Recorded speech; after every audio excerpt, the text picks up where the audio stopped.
Олтака қашан ел соясыздар? Адам толса үшін не істе? Аясы қойыш, көп ма? Көші фотоға емес.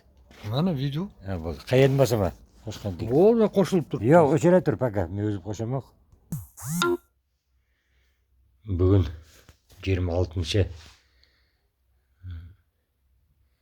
апрель 2025 жылы. Кеше 25 апрельде Кентау қаласы ассамблея қоғамының приемына барғанмын. Аширбаев Бахатжан Шакирович, Бауыржан аға екеуміз барсақ, хатшысы ол кісі Түркістанда деп айтты. Біз айттық сондай, Астана қаласының ассамблеясы төрағасы Тоқаевың несіге хат жолдамақшы едім, соған адресін берсеңіздер деп, данныйларын қалай жазам. Сонда ақсам, хатшысы бере алмаймын деді. Ондай болса, бастыңызға звондап, сұрағыңыз сондай адам кеп тұр деп. Сағат 5-те еді, 5-те бардық біз. Сонда ақсам, онда не алмады хатшысы. Сол жерде Бауыржан ағайда телефоны бар екен, сөйлесік, бүгін келе алмаймын жұмысқа, ертең сағат 11-де келіңіз деді маған. Сосын бүгін барып,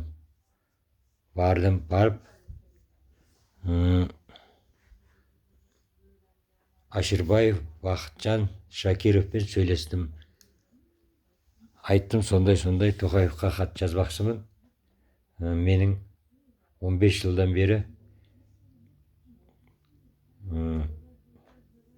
адалдықты алмай жүрмін дедім.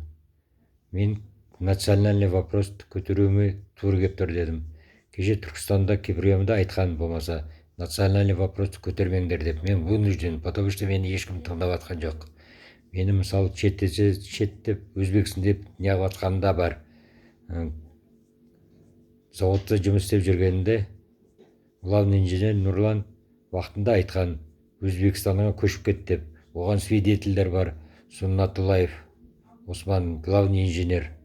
Кейіншелік 2-6 айдан кейін менің үстінен акт жазып, жұмысқа шықпады деп, актпен жұмыстан қуып жіберді, екеуінің несінен. Сонда бәрін айттым проблемамды. Мен акционермін, зауытта 25 жыл жұмыс істегенмін. Осы жылдан бері дивиденд алмаймын. Заңсыз жұмыстан шығарып жіберді. Ақшамды басқа біреулер бастыраған, пенсионный фондты ұстап қалған, бірақ жотқа өткізбегенде бәрін айттым. Бармаған жерім жоқ. Ақырғы неде кеше өткен аптада 23 апрельде генерал Қабденов департамент полицияның приемында болғам. Онда айттым бәрін. Видеозапись бәрі бар. Сонда айтып түсіндірдім. Ол кісі, Бахатжан, айтты маған бір апта срок беріңіз деді. Мен өзім бәрін неғып көрейін, егер не алмаса жаза бересіз деді. Сіздің құқығыңыз деді. Күтіңіз енді мен 12 жыл жүрген екенсіз, енді бір апта күтіңіз деді. Мен запрос қып не алайын. Мейлі. Мен айттым, бір апта емес, запрос қылатын болсаңыз 2 аптада келеді олар. 2 аптадан кейін запрос береді. Сол сізге 2 апта не берейін, соған дейін решат етіңіз. Егер болмаса, Тоқаевың несін бересіз маған, мен сояқа жазам дедім.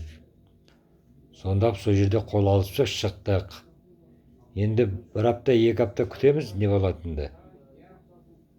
Бәрін айттым мен, мысалы, мен национальный вопрос көтерім деп атқаным сол. Өткен жылда приемда бізді, мысалы, қарапайым халықты дархан сатып алды, өзімізше қабылдамайды. Мен үйенің 7-ші үйенде 2024 приемына жазылған. Прием болған. Мені собранияға кіргізген жоқ, қабылдаған жоқ. Оның видеосы бәрі бар. TikTok, YouTube'қа шығарып қойғанмын. Соны айттым. Сосын бояқтан көмек болмағаннан кейін Россия президенті Путинға жазған, Өзбекстан президенті Мырзаевқа, Шаукет Мырзаевқа жазған, олардың да ответтері бар. Оның бәрін қосып Астанаға жіберемін. Сондай не болып жатыр. Сосын мынау тиктокқа жазып шығарғанда да ол жерде запистер бар. Өзбекстанға көшіп кетсей деп жатқаны. Болмайды ғой, ол национальный не ғой. Мен көтермейікші дегенен. Мен өзбек болғаннан кейін мені мысалы ешкім тыңдап жатқан жоқ шығар.